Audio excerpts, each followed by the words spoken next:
자, 마태복음 14장, 오늘은 22절부터입니다. 14장의 세 가지 사건, 첫 번째는 침례인 요한의 죽음을 상기한 사건에 나왔고요.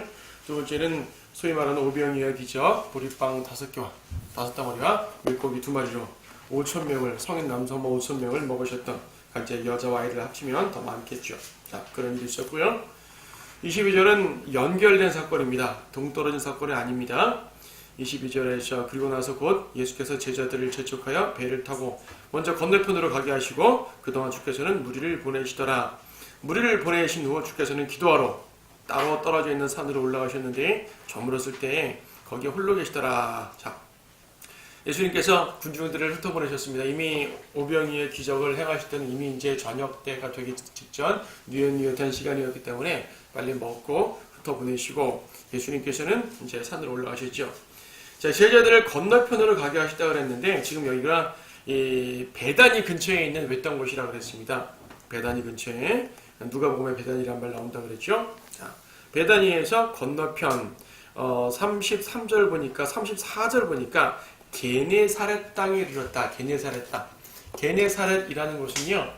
갈릴리 이제 호수가 있을 때 갈릴리 호수의 서편의 중부에서 조금 위에 있는 그 해안 마을입니다. 게네사렛이라는 말 때문에 이 호수 자체를 게네사렛 호수라고 불리기도 합니다. 게네사렛이 대표적인 명칭이기 때문에요. 게네사렛 땅으로 갔다 할 때 게네사렛이라는 그 동네에 갔다는 말이 아니라 그 건너편 어느 지역에 갔다는 말일 수도 있어요. 그럴 수도 있지만은 직접적으로 게네사렛 땅에 이르렀다는 말을 한 거 보니 그 마을에 간 것 같아요. 근데 요한복음에 보게 되면은 카퍼나움으로 갔다고 또 말하거든요. 그러니까 이런 것이에요. 게네사렛 땅에 갔다가 카퍼나움까지 가신 것이에요. 카퍼나움과 게네사렛은 그렇게 먼 거리가 아닙니다. 현재 지도를 이제 여러분 제 손만 보면 이렇게 갈릴리가 있잖아요. 이제 저쪽 길쭉하게 되어 있습니다. 갈릴리라는 것은 총 둘레가 53km입니다. 총 둘레가 53km고 이 너비가 그 동서로 11km, 남북으로 21km라 그래요. 그래서 총 둘레가 51km 정도가 되는데 이제 이 갈릴리 호수 중에서 이제 북쪽에 약간 동편에 있는 곳이 베세다고, 약간 서편에 있는 곳이 카퍼나움이고요. 거기서 조금 더 밑으로 내려오면 게네사렛이 있어요. 사실 육로로 갈 수 있는 거리입니다. 육로로 좀 많이 걸으면 되죠, 가지고 좀 많이 걸으면 되긴 하지만 그러나 항상 이제 바다라는 곳은 배로 왕래하기가 더 빠르고 편하잖아요. 교통수단도 되기 때문에. 그래서 갈릴리 호수라는 것은 그 지역 사람들에게 생활의 터전이기도 하고 또 교통수단이기도 한 것이에요. 실제로 요단강 흘러내리게 되면 요단강은 꾸불꾸불해서 교통수단은 잘 안 됩니다. 교통수단은 안 돼요. 배 타고 왔다 갔다 힘들다는 얘기죠. 하지만은 바다 자체는 다양하게 쓰이죠. 자, 어쨌든 게네사렛 땅으로 갔다고 말씀하시고 있고요. 23절에서는 무리를 보내신 후 혼자 산으로 올라가셨어요. 제자들 먼저 배 타고 가게 하신 것이에요. 마태복음 우리 8장에서는 예수님이 그 배 위에서 주무셨을 때 말입니다. 풍랑이 있고 예수님이 주무셨을 때 이때는 함께 타고 가셨다는 것이죠. 함께 타고 가시되 저는 단지 주무셨단 말인데 여기서는 예수님이 타지 않으셨습니다. 먼저 보냈죠. 다 주님의 이유가 있으신 것이죠. 그렇죠? 이유가 있으신 것입니다. 주님은 산으로 올라가셨죠. 기도하러 올라가셨습니다. 예수님이 올라가신 목적 자체는 기도하러 올라가신 것인데 따로 떨어진 목적은 일단은 이 군중들과 약간 거리를 두기 위해서입니다. 왜 예수님이 군중들과 거리를 두냐면 군중들 사랑하지 않으셨어요? 사랑하시면 같이 있어야죠. 그들과 차별화를 이루시려고 그럽니까? 그것이 아니라 요한복음 6장 15절 말씀 보시게 되면 군중들이 빵을 좀 먹었더니 예수님을 억지로 왕으로 삼으려고 그랬던 것입니다. 요한복음 6장 15절에서 그러므로 예수께서는 그들이 와서 자기를 억지로 데려다가 왕으로 세울 줄 아시고 혼자서 다시 산으로 가시니라. 그렇죠? 그러니까 산으로 가신 주님의 내적 목적은 기도하러 가신 것이지만 외적인 환경 상황은 사람들이 군중들이 억지로 왕을 삼으려고 하니까 올라가신 거죠. 따로 떨어지신 거죠. 주님 왕 삼으면 안 되나요? 어차피 주님은 왕이 되실 거잖아요. 되실 건데 왜 백성들이 왕 삼는다고 하면은 사실 예수님은 천국에 가까웠니라 복음 전파하셨을 때 자신이 왕심을 내세웠지 않습니까? 백성들이 왕으로 삼겠다는데 왜 뭐가 문제죠? 자, 교리적으로는요. 예수님께서는 먼저 죽으셔야 되잖아요. 죽으시는 과정이 필요했습니다. 죽으시는 과정이 있어야 되는데 그걸 뛰어넘고 이제 군중들이 데려가는 거잖아요. 안 되죠. 하나님의 뜻에 맞지 않습니다. 또 어떤 것이 있냐면 예수님께서는요, 아버지의 뜻에 따라 움직이시는 분이지 군중들의 뜻에 따라 움직이는 분이 아닙니다. 군중들의 뜻에 따라 움직이는 것이 아니에요. 성경에서 군중들의 뜻에 따라 움직였을 때 잘 된 적이 없죠. 일단 구약 성경에 왕을 세우는 장면, 이것도 왕을 세우는 장면인데 군중들이 왕을 세운다고 그러네요. 사무엘상 8장 보게 되면 군중들이 왕을 원할 때가 있었죠. 사울왕. 하나님의 마음속에 왕이 없던 것도 아닙니다. 하나님은 왕을 세우려고 마음 먹으셨어요. 이미 신명기에서부터 왕 세울 생각하고 계셨어요. 다윗을 염두에 두고 계시고 이미 다윗은 그때 태어나 있는 상태일 수가 있거든요. 태어나 있는 상태입니다. 근데 조금만 기다리면 하나님의 역사가 있을 텐데 백성들이 자기들이 임의로 했단 말입니다. 오늘날도요. 사람들의 의중으로 하나님 뜻을 어긋날 때가 많죠.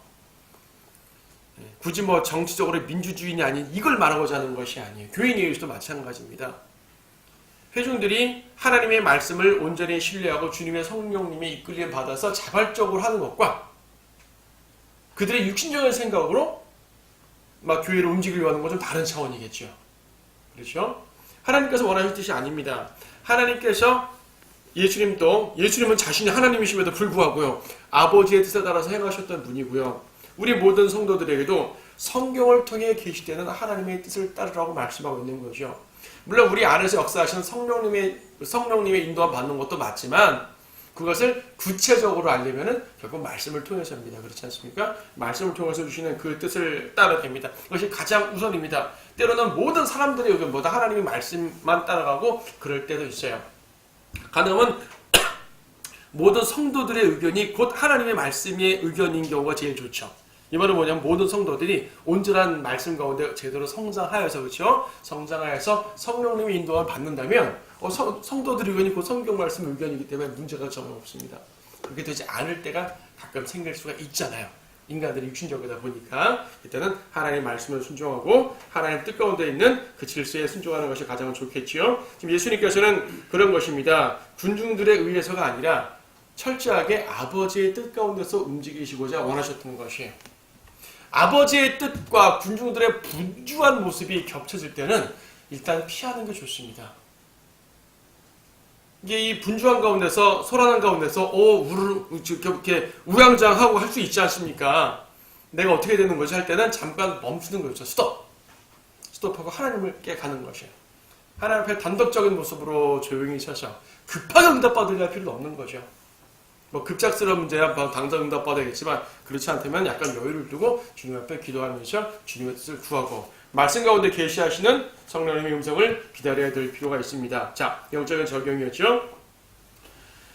주님은 뭐 어차피 수시로 홀로 기도하셨으니까 그런 일반적인 모습이기도 합니다. 자, 저물었을 때 오병이의 기적을 할 때가 이미 슬슬 저물어가는 상황이었지만 여기 완전히 저물었습니다. 23절 완전히 저물었는데 혼자 가십니다. 밤이에요. 밤인데 예수님이 혼자 가시고 제자들만 가셨습니다. 예수님은 혼자 가신데 산에 계셨습니다. 자, 비유적 표현을 쓰게 되면 예수님은 높은 곳에서 밑으로 내려다보는 상황이 되는 거죠. 24절에서 한편 그 배는 이제 바다 한가운데 있었는데 바람이 거슬러 불므로 파도에 시달리고 있더라. 바람이 거슬러 불었단 말은요, 진행 방향을 거슬렀단 말이에요. 진행이 안 됐다는 얘기죠. 진행이. 자, 아까 지도를 보더라도요, 이 베세다 쪽에서 게네사르 쪽으로 약간 사선을 끼고 내려와야 될 텐데 진행이 안 되는 거지. 진행이 안 돼요. 저 25절 보니까 밤 사경에 예수님이 바다 위를 걸어오시다고 그랬습니다. 밤 사경이라 하게 되면 거기 도표도 있지만은요, 밤을 이제 네 경점으로 나눌 때 6시에서 9시 저녁, 9시에서 12시, 12시에서 3시, 3시에서 6시, 이 네 경점으로 나눌 수가 있죠. 정확히 딱 몇 시에 떨어지는 것보다도 대략 이렇게 떨어집니다. 그래서 마가복음 13장 35절 보게 되면은 이것은 이제 저녁일지 밤중일지 이런 표현 나오죠. 마가복음 13장에서는 예수님께서 재림을 말씀하실 때 깨어 기다리라 라는 말씀하는 가운데 그런 말씀하셨죠. 13장 35절 마가복음. 그러므로 깨어있으라. 그 집 주인이 언제 올는지, 저녁일는지 밤중일는지 닭이 울 때일는지 아니면 아침일는지 저녁. 바로 첫 번째 경점 부분이죠. 밤중 두 번째 경점 부분입니다. 닭을 때 닭이 3시쯤 전후로 한다면은 세 번째 경점의 뒷부분이 되겠죠.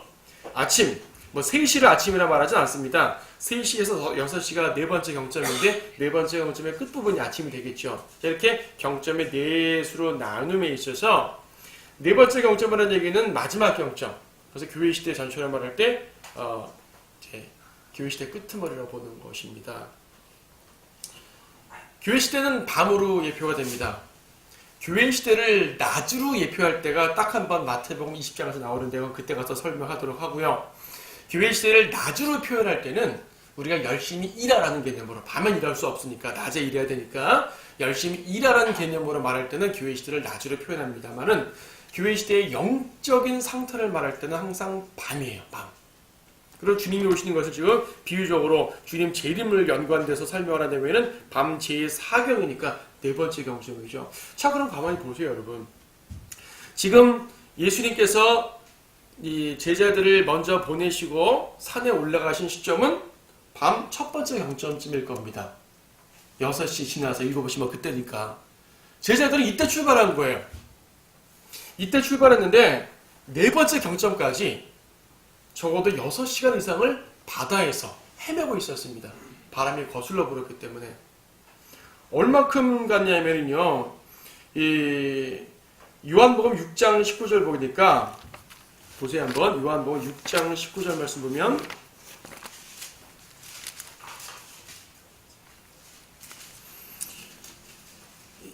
그때 그들이 노를 저어 25 내지 30 스타디온쯤 갔을 때 예수께서 바다 위로 걸어서 배로 다가오시는 것을 보고 두려워하더라. 자, 25 내지 30 스타디온쯤 이 거리를 이제 측량을 해가지고 계산해 봤더니 약 5.5km가 넘습니다.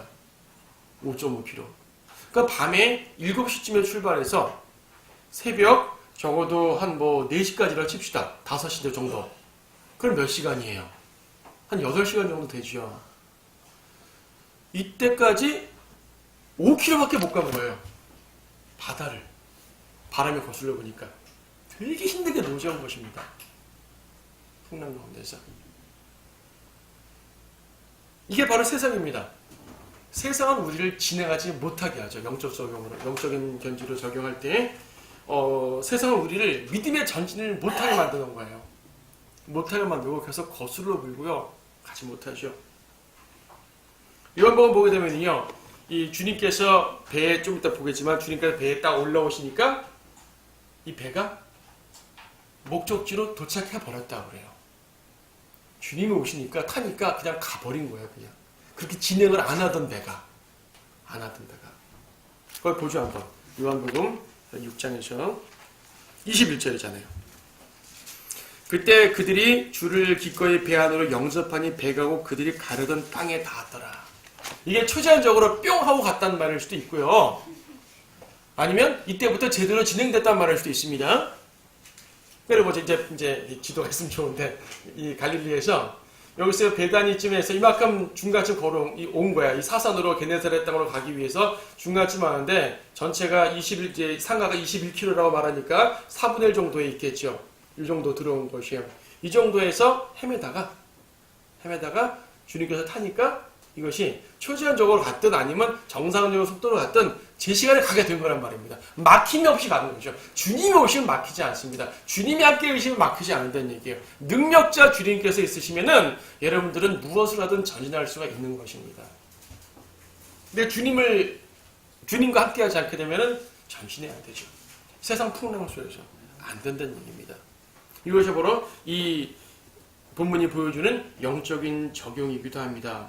자, 다시 또 이제 본문으로 들어가 보죠. 26절에 보니까, 25절 보니까 예수님이 바다 위를 걸어서 오셨어요. 걸어서. 여러분, 바다 위를 걸어서 오신다는 것은 일단 자연 현상을 제압하는 것은 창조주 하나님의 권세예요. 질병을 치유하실 수도 있고요. 죽은 자를 살릴 수도 있고요. 빵을 먹을 수도 있고 예수님은 수많은 기적을 행할 수 있지만 그 중에서 자연 현상을 뒤집는 기적들, 이건 창조주의 권세입니다. 성경에 보게 되면 자연 현상을 뒤엎는 기적들이 몇 개 나오죠. 어떤 것이 있습니까? 일단 뭐 복음서에는 풍랑을 잔잔케 하는 것이 2번 나옵니다. 한 번 예수님 주무실 때, 한 번은 이렇게 걸어오셨을 때 2번이 있고요. 또 어떤 것이 있습니까? 구약 성경 보게 되면 자연 현상을 뒤집어 버린 거. 여호수아 때 해와대를 멈췄잖아요. 해와대를 멈췄어요. 창조과학자들은 이 시간을 23시간 20분이라고 합니다. 40분만 더 했으면 하루가 딱 되죠. 그렇죠. 23시간 20분이니까. 40분이 어디서 채워지는지 아세요? 히스키야의 해각도. 히스키야가 이제 주님께 간구할 때 표적을 보여달라 그래가지고 해 그림자가 앞으로 10도 가게 하랴, 뒤로 10도 가게 하랴.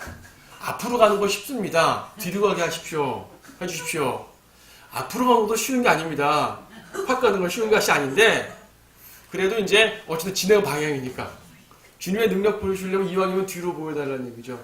10도 각도가 40분이에요. 가지고 천지창조부터 지금까지 하루가 딱 비는데 24시간이 비는데 이것이 바로 여호수아 때하고 이거 히스키야 때예요. 합해서 이제 24시간이 되는 거잖아요. 근데 보세요. 우리 지난 수요일 날도 이 부분을 설명드린 바가 있지만은 이 당시에 여호수아 때는 사람들이 그냥 전쟁하다가 왜 해가 안 넘어가지? 왜 하루가 이렇게 길어? 이 정도의 느낌밖에 안 됐을 거예요. 그때 그 전쟁터 이외에 일반적인 뭐 농사짓는 일반 주변 민족들도 오늘 왜 이렇게 하루가 길어? 이 정도밖에 못 느꼈을 것입니다. 그리고 히스키야 때는 40분 정도만 크게 인식을 못할 수도 있어요. 사람들 이러다 보게 되면은 그냥 뭐 별일 없나 보다, 그냥 오늘은 왜 이렇게 시간이 길지, 이 정도밖에 못 느꼈을 것이에요. 하지만 과학적으로 생각해 보세요. 지구의 자전이 멈춘 거예요, 여러분. 지구의 자전이 멈춘 거고, 여호수아 때는 지구의 자전이 23시간 20분 동안 멈춘 거고요. 히스키야 때는 40분 동안 자전이 거꾸로 갔던 것이에요. 이게 가능합니까? 그리고 달도 멈추라 그랬기 때문에 달의 공전도 멈췄던 것이죠, 그 당시에. 달의 공전이 멈추게 되면은 무슨 문제가 생깁니까? 과학적으로 아시는 분은 알 겁니다. 달 때문에 조수간만의 차가 일어나거든요. 파도에 문제가 돼야 돼요. 없었어요. 자전이 멈추게 되면은 관성의 법칙 때문에 갑자기 폭풍이 일어나고 사람이 뛰어 날아가고 바람이 날아가야 되는데 그런 일 없었습니다. 왜 없었을까요? 주님이 그 관성의 법칙, 중력과 이 대기까지도 함께 멈춰버렸기 때문입니다. 하나님의 능력이 그런 거예요. 자, 한 사람의 기도 때문에 지구의 자전을 멈추는 분이 하나님이세요. 놀랍지 않습니까? 물론 여러분이 지금 기도할 때 모든 기도 때마다 전부 다 그렇게 하진 않으시겠지만은 적어도 하나님께서는 성도의 기도를 말미암아 자전을 멈출 수 있을 만큼 피조세계의 질서를 초월하실 만큼 그런 분이란 얘기예요. 그러니까 사람들은 뭐가 바뀐지 잘 몰라요. 하나님 편에서는 엄청난 일을 하신 거예요. 아멘. 여러분이 기도하실 때 하나님은 바빠지시는 것이에요. 엄청나게. 그리고 이제 히스키야 때는 그냥 기도 때문에 그렇다지만 여호수아 때는 이스라엘 백성을 카나안 땅에 집어넣는 거지 않습니까? 그러니까 하나님의 약속을 이루어주는, 즉 영적 전쟁을 이루어주는 하나님의 전쟁을 위해서는 바꾸는 거예요. 생각해보세요. 계시록도 주님 재림할 때도 어떻습니까? 우주를 가르는 말발굽으로 옵니다. 보통 말발굽 하면 지축을 울린다 그러죠? 지축 차원이 아닙니다. 우주의 축을 울리고 태양계를 울리고 오시는 것이에요. 이건 문자적으로 피조세계를 움직이시지 우주를 움직이시는 모습입니다. 그 모습을요, 마태복음에서는 아무리 주님과 크게 움직여도 사람들한테는 그게 잘 모르니까 그 사람들이 직접 느낄 수 있는 것은 갈릴리 바다의 풍랑이죠. 갈릴리 되게 조그만 바다 아닙니까? 근데 그곳에 있는 인간 개개인들에게는 엄청난 파도였다는 거죠. 지중해 파도보다는 작습니다. 태평양 파도보다는 작을 겁니다. 하지만 그들에게는 이것도 큰 시련이죠. 여러분이 당하는 시련과 어려움들이 여러분에게는 무지 큽니다. 하지만 하나님의 관점으로 볼 때는 그 지중해 풍랑보다 작은 거고요. 태평양 풍랑보다 작은 거예요. 근데 우리한테는 되게 크게 느껴져요. 그리고 그것을 해결하심에 있어서 주님께서는 창조주 하나님의 권세를 나타내신단 말입니다. 기도를 들어주시는 하나님께서는요, 전능하신 하나님이 그분의 전능성을 갖다 붙여야지 기도가 될 거 아니겠어요, 그렇죠? 예. 사랑으로 인해서 기도 들어준다는 것도 말되지만 능력으로 기도를 들어주시는 것이니까 전능하신 하나님의 모습입니다. 하나님은 성도들의 기도를 들어주심에 있어서 성도들에게 역사하심에 있어서 그분의 전능성을 발휘하시는데 이 전능성은 창조주 하나님으로서의 권세로서 나타나는 것이에요. 여기 보세요. 예수님이 물 위를 걸어오시다. 여러분 느끼는 거 없습니까? 물 위를 걸어오는 물 위에 떠있는 하나님과 창조와 연관된 어떤 메시지가 기억나는 거 없이? 창세기 1장 2절에 보게 되면은 하나님의 영은 물 위에 있잖아요. 창조주 하나님의 모습이죠. 창세기 1장 2절. 자, 뭐 재창기를 설명 일단 넘어가고요. 이 본문만 보세요. 땅은 형체가 없고 공허함이 어두움이 깊음의 표면에 있으며 하나님의 영은 물들의 표면에서 거니셨더라. 하나님의 영이 물들의 표면에 거니십니다. 하나님의 영, 성령님이죠. 어쨌든 하나님이십니다. 그렇죠? 성령님 하나님이시니까 예수님께서 물 위의 표면에 거니시고 있지 않습니까? 창세기를 제자들이 창세기를 알았다면 얘 하나님이다 알 수 있는 거죠. 이렇게 예수님께서는 물 위를 걷는 모습을 통해서도 창조주 하나님으로서의 권세를 보여줍니다. 자, 우리는 보통 이 본문을 통해서 베드로의 믿음에 보통 초점 맞춰서 설교하는데 물론 그것도 좋은 주제입니다만은 그 베드로의 믿음을 타치하시고 베드로를 구해주시고 풍랑을 잔잔케 하시고 하는 그 모든 과정 역사가 누구의 역사다? 창조주 역사라는 얘기죠. 창조주라는 얘기는 전능하신 하나님이라는 얘기고요. 여러분과 함께 하시는 분은 그냥 신이 아니라 창조주십니다. 창조주라는 얘기는 이 세계가 다 주님의 관장 속에 되어 있기 때문에 성도들을 위해서 그 질서까지가 필요하면 틀 수도 있어요. 뭐 파괴하신단 말이 아니라 주님이 원하시는 목적에 따라 바꿀 수가 있는 거죠. 왜냐하면 하나님께서는 창조주께서는 피조물의 질서에 높이 계시는 분이니까. 피조물의 질서보다 우월하신 분이니까 말입니다. 자, 창조자는 모습을 보이는 곳이에요 지금. 근데 제자들의 반응이 어땠습니까? 26절에서 제자들이 바다 위를 걸어오시는 그를 보고 불안하여 말하기를 유령이다. 그렇게 볼 수밖에 없겠죠. 도대체 어떤 사람이 물 위를 걸어오냐는 얘기예요. 뭔가 아닌 것 같아요. 모르겠어요. 달빛에 딱 비치는 모습이 허해가지고 유령으로 보였을까요? 모르겠습니다. 그것까지 모르겠습니다만은 제자들은 그렇게 느꼈습니다. 어떤 영을 보고, 그러니까 어떤 환상을 보는 줄 알았던 것이죠. 환상을 보려면 한 사람만 봐야죠. 12명이 다 봤습니다, 지금. 집단 최면이 아니고서야 이것은 실체입니다. 한 사람이 보는 꿈이나 그것이 아닙니다. 실체라는 얘기죠. 모두가 본 실체이신 예수님의 모습을 보았습니다. 그래서 예수님께서 직접 본인심을 드러내시죠. 27절에서 예수께서 그들에게 곧 일러 말씀하시기를 기운을 내라. 나니 두려워 말라. 자기 자신을 드러내십니다. 자, 여기서 영적인 모습을, 영적인 적용을 쫙 보세요. 유령이다. 의심. 예수님은 나니 두려워 말라. 확인. 의심했죠? 그 다음에 주님을 확인하죠. 그 다음에 베드로의 반응. 믿음. 주님이시면 저를 걷게 해주십시오. 믿음대로 움직였잖아요. 자, 성도들의 일반 신앙생활에 대한 한 모습을 보여주는 겁니다, 지금. 의심. 저분이 하나님 맞는가? 내가 믿는 분이 하나님 맞는가? 아, 맞다! 역사해 주시는 것입니다. 주님께서 다양한 방법으로 역사해 주시는 것이에요. 말씀으로도 역사해 주시면은 여러분에게 어떠한 기도 응답들을 통해 가지고 하나님 맞구나 알려주시죠. 그럼 그 다음 믿음이 막 생기는 것이 하나님을 확인하니까 믿음이 막 생겨요. 너무나 벅찬 믿음이죠. 이런 믿음 누가 합니까 지금? 근데 바람에 사놓아지는 걸 보니까 30절 바람에 사놓아지는 것을 보니 두려움. 다시요. 의심. 확인. 믿음 생김. 그 다음 두려움. 두려움은 곧 의심을 냅니다. 또 다른 의심입니다. 앞에서 말한 의심은 내가 믿는 하나님인가에 대한 의심인데 이 두 번째 의심은 하나님이 해줄 수 있나? 이 의심이죠. 그리고 이때 간구합니다. 베드로 간구했잖아요. 예수님께서 응답하십니다. 자, 여러분 이 과정 보세요. 지금 우리는 마태복음 14장을 통해 베드로의 이 사건을 봤지만 여러분이 일상생활에서 겪는 문제와 비슷하지 않습니까? 의심했고 주님을 확신했고 믿음을 나타냈는데 세상을 보니까 또 두려워져서 또 의심합니다. 그럼 다시 또 기도합니다. 주님 또 응답해 주십니다. 얼마나 많은 반복입니까? 그래서 베드로의 이 모습은 교리적으로 재위, 환난 다 말할 수 있지만 영적으로 말해서 우리 삶의 모습이에요. 우리 삶의 모습. 여러분들의 삶의 모습에서 여러분들의 행하는 믿음이 때로는 베드로의 믿음처럼 엄청나기도 합니다. 이런 베드로의 믿음, 우리는 지금 성경 말씀으로 보니까 참 베드로 대단하다 하죠.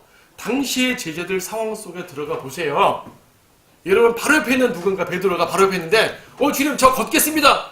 아니 당신 어떻게 저걸 걸어요? 믿음도 저 유분수지. 그럼 만용이에요? 만용 믿음 아니에요? 여러분 그런 믿음 할 수 있어요?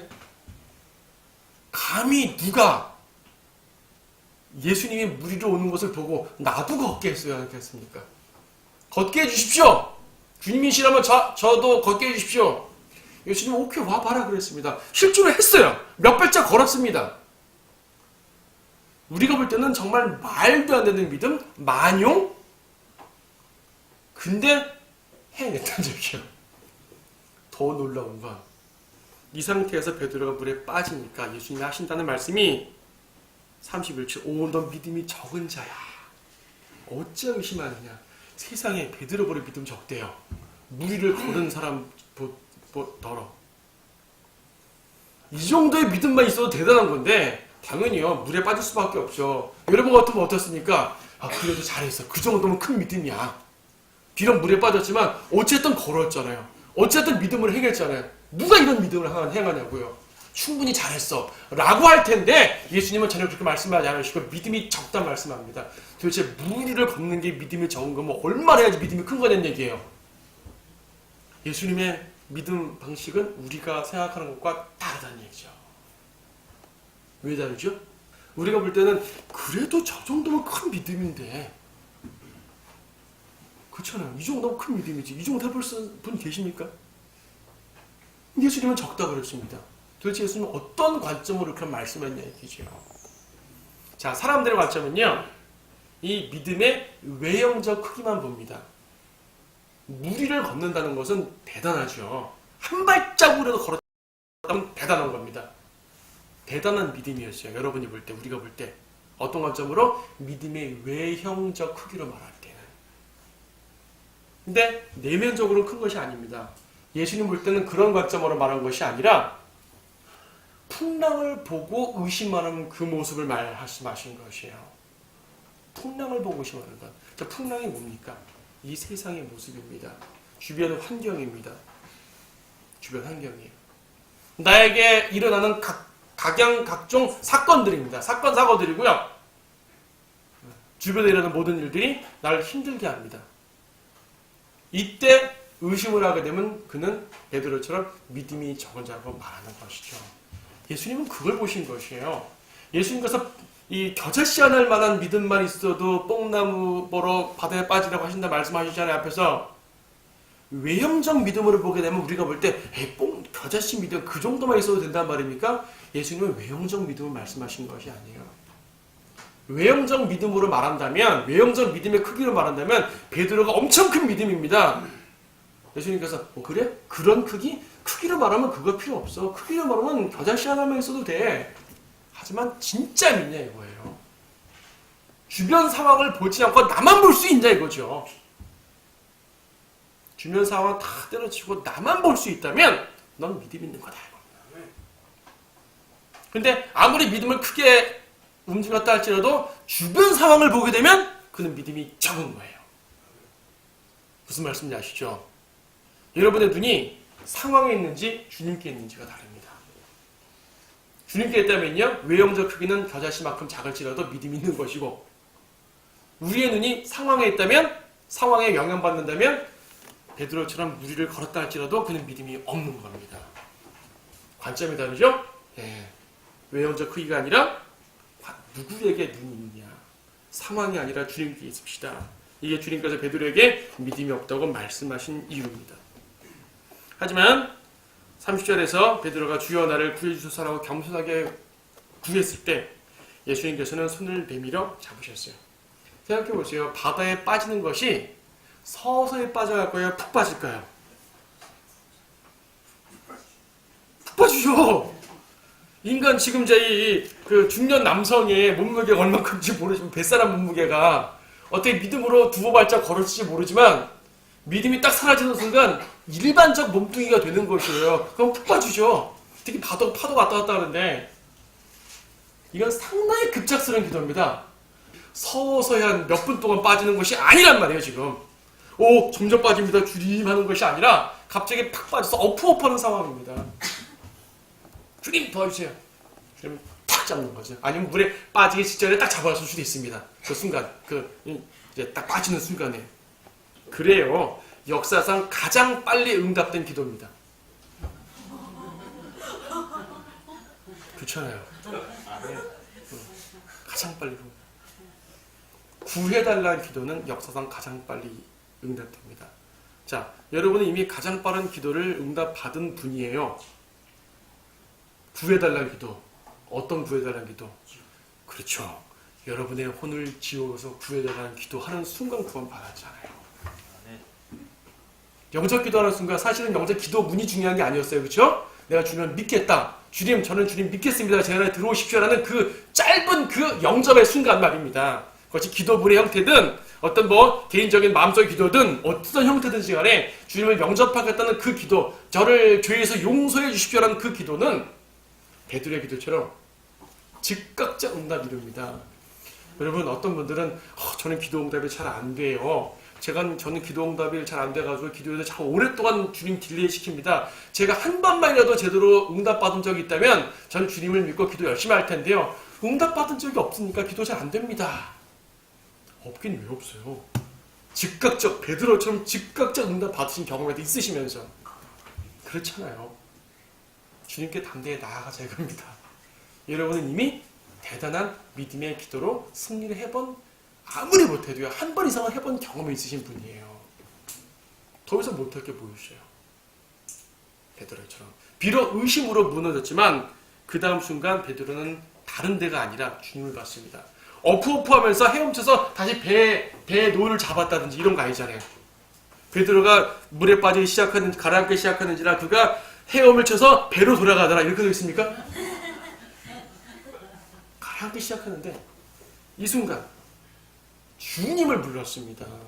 비록 여러분들의 믿음이 약해져서 쓰러질지라도 그때 주님을 부를 수 있는 믿음만 있다면 여러분들은 되는 것이에요. 힘들 때, 심지어 의심으로 죄 가운데서 미끄러졌다 할지라도 다른 데가 아닌 주님을 보게 되면 된다는 얘기입니다. 그런 응답 받는 것이죠. 비록 책망은 받습니다. 너 믿음이 적은지야. 책망은 받지만은 구해주신 게 어디예요? 그렇죠? 네. 이제 32절에서 이제 마무리가 됩니다. 주리서 배에 오르니 바람이 그치더라. 배에 있는 사람들이 와서 주께 경배하며 말씀드리기를 참으로 주님은 하나님의 아들이십니다. 하나님의 아들. 드디어 깨닫는 거죠. 하나님의 아들입니다. 마태복음 8장에서 예수님이 배에서 주무시는 그 사건 말입니다. 그때도 풍랑이 있었죠. 이때 주님께서 창조주의 권세로 풍랑을 잠재웠을 때 제자들의 반응은 이분이 도대체 누구신가 했었어요. 하나님의 아들을 확신한 것이 아니라 도대체 이분이 누구시길래 파도까지 잠잠케 하냐고요. 근데 이번 사건에서는 분명하게 고백합니다. 주님은 하나님의 아들이십니다. 하나님의 아들이시면 곧 창조주란 말씀이고, 그래서 하나님께서는요, 예수님께서는 그 권세를 보여주셨고 제자들도 합당한 영광을 돌리는 거죠. 합당한 영광을 돌립니다. 예수님의 기적은 자신이 하나님의 아들이심을 드러내는 기적들입니다. 100%. 물론 이제 주님의 기적의 목적이 왕이심을 드러낼 수도 있지만 왕이심을 드러내든 뭘 드러내든 결국은 하나님의 아들을 드러내는 것이 더 근원적이신 거죠. 특히 창조주로서의 원세는 더욱더 그렇습니다. 이때 제자들이 경배했다고 그래요. 경배는 그냥 머리를 완전히 숙이고요. 그냥 약간 인사하는 것이 아니라 완전히 굴복하는 걸 말합니다. 완전히 굴복해가지고 주님을 경배. 그분을 하나님의 아들이라고 그랬으니까 신으로 경배한 거예요. 예, 맞아요. 하나님의 아들로 경배했다는 얘기죠. 경배는 하나님의 아들께 드리는 합당한 행위입니다. 여러분이 하나님의 아들을 모시고 산다면 경배가 가장 기본적인 삶이 되어야 돼요. 꼭 예배, 공식적 예배만을 말하는 것이 아니라 그렇죠. 우리의 삶 속에서 경배도 마찬가지입니다. 주님께 완전히 굴복하고 주님의 인도하심을 받고 주님의 명령만을 듣겠다는 그런 자세, 주님을 말 그대로 로드, 주님으로 높이는 것, 그것이 경배의 기본적인 모습입니다. 그래서 이제 게네사렛 땅에 이르렀다 그랬죠. 아까 요한복음에 따르면은 이제 가려던 곳에 싹 가버린 거예요. 예, 얼마큼 빨리 간지 모르겠지만 싹 갔습니다.